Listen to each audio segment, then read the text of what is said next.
Well, to call my next guest one of nature's gentlemen would be an understatement. He's also enjoyed a wonderful career in harness racing. His daughter Elizabeth carries on the family tradition very proudly. Of course, the gentleman I refer to is none other than John Heath. I was delighted to catch up with him at Club Menangle today. Well, John, it's great to catch up with you once again. Yep. It's been a long time since we've had a chat. You had a wonderful career in harness racing. Yes, it's been good. We're a little bit quiet now because we had to move to a new location and reset up, but mainly doing that to my daughter Elizabeth to carry on, but I'm now the assistant now. And you still enjoy coming to the races? I do, yeah, I do. We just haven't had much to come lately, but we won't be long before we get a team again together, and be back. Before we have a chat about your career, you just mentioned your daughter Elizabeth. She's carried on in your footsteps wonderfully well. Yes, well, I tried to get him to do something else, but she just loved the horses, and she said she'd rather just do what she likes, and she's been exceptionally good at it and doing very well. But we've just had a little bit of a setback when having to move her, and the airport took our place, so we relocated and rebuilt everything again, and we were just about back to having some horses racing again. John, what a wonderful introduction you had to your career, in particular when your uncle is none other than one of the greats, Charlie Parsons. Yes, well, we all lived next door to each other, and he had a little farm on a track there at Bankstown, and I started mucking around with the horses from when I was very young, riding them at first, and then by the time I was 13 I was driving around his private track, and I just gravitated to working for him, and I had my first drive when I was 15 at the Gymkhana when they didn't regulate them, being licensed to drive at the Gymkhanas, and from just continue on to myself for that way till I sort of branched out on my own. John, the young age you just mentioned, but you didn't mention the age, was 6 years of age. Was you ever concerned about the horses, or you just had a passion for them straight away? Just liked it, especially riding the horses to start with. It was just a natural progression, from being around them all the time and riding a lot, and then progressing to driving them, because it had a private track, so you could get on and drive them well before, I was still going to school, and the time I could drive, I'd sort of been around them for a fair while. When you became a trainer, John, what was the most important lessons you learned from Charlie that you carried on into your career? He was very patient with the horses, and he sort of emphasised one of the main things about training him as two things. Learn to know what's enough when you're training horses, either more or less. That's one of the arts. And the other thing is, training horses is art of problem solving, really, and that's what he said. Look at it that way.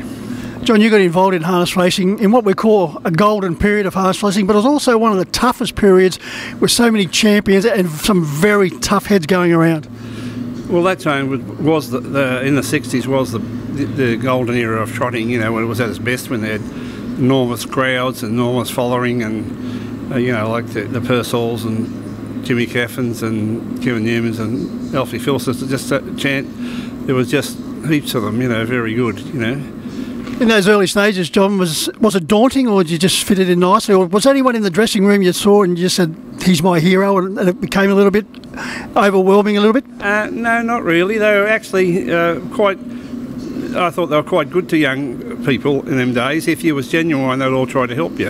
Especially if you spoke to them, they'd all try to help you if you come across as genuinely wanting to know. Otherwise, they just kept to themselves. But they were never really. I never felt daunted. No, not with them. But there was a lot of them you admired. In particular, which ones, John?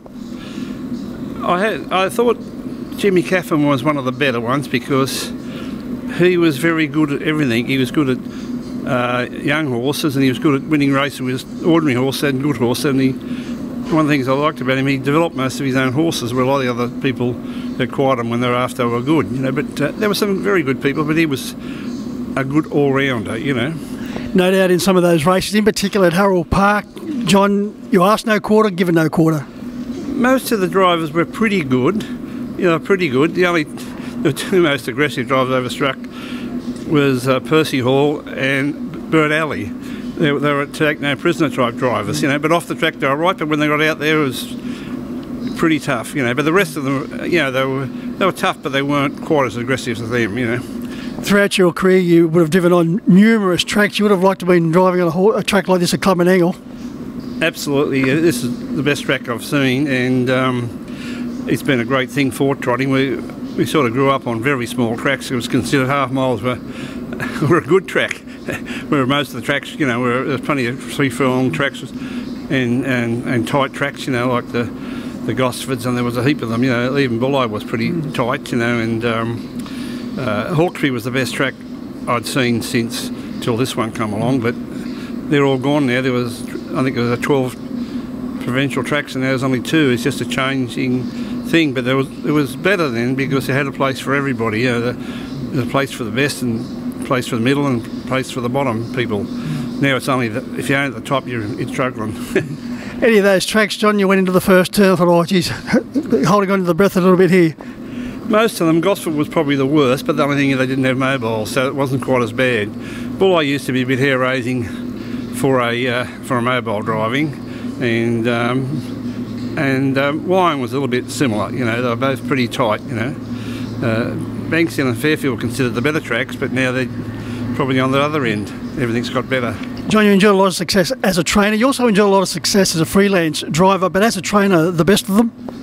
Well, a horse called Wolf for Carramera, he won the Galaxy's Grand Slam, was one of the best 2 races around here. We won the first of the British Challenge races with Bayfoyle, and I had another mare called Carramera. She was outstanding, won a lot of races, but she didn't like. She won a heat of one of the big races at Errol Park, but she wasn't happy on the small tracks. She grew a leg when she went right-handed, you know, and she won a few good races, you know, like at Richmond she was unbeatable, and at Hawkesbury, and she still won the True Memorial at Penrith one night. But had she been racing on these tracks, she could win a great grand circuit race. You know, she was that good. Away from your stable, a horse that I used to follow a lot, Little William, would bring back wonderful memories for you. Yes, he was an outstanding horse, and had a great memory as a 3-year-old. I think we won about 15 straight, and he won the Victorian Derby, and won it easily, you know, and beat Mark Avena and beat a lot of good horses. He ended up being a really good horse. Probably ended up in West Australia, and probably just one step behind the outstanding horses, but one of the best, smartest horses I've ever driven. He was a brilliant away and brilliant speed. You enjoyed a lot of happy times with Arizona Blue, this wonderful trotting mare. Yes, well, she's been outstanding. I think she won 8 Group 1 races, and she's won 2 derbies, and had she not gone amiss, she should have kept going a lot further, but she had a few problems, and for soundness we bred from her, and we had no luck. I lost 2 Muscle Hills out of her, and she hasn't been able to have a foal since, so it was very disappointing. So but we've got a few sisters to us that hope to carry on, but we've bred a lot of trotters, but they're all, it's a 3 or 4 year progress, and they're just about to the point where they're going to start doing something for us now. So a bit slow the process of getting back again, but we're nearly back, you know. As you meant, patience is a key word. Absolutely, yeah, because, you know, they dictate the time it takes them to be ready. If you try to force it, then you'll spoil them. You started this wonderful career, as you said, as a 6-year-old. You're touching 80 years young. You still enjoy getting up and being involved with the horse. Could you see yourself doing anything else?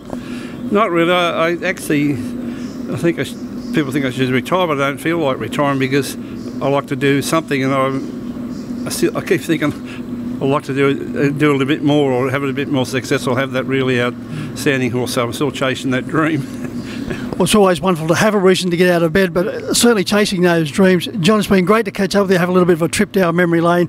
Hopefully that horse that you're looking for is in the very near future. That's what keeps you going, maybe the next one.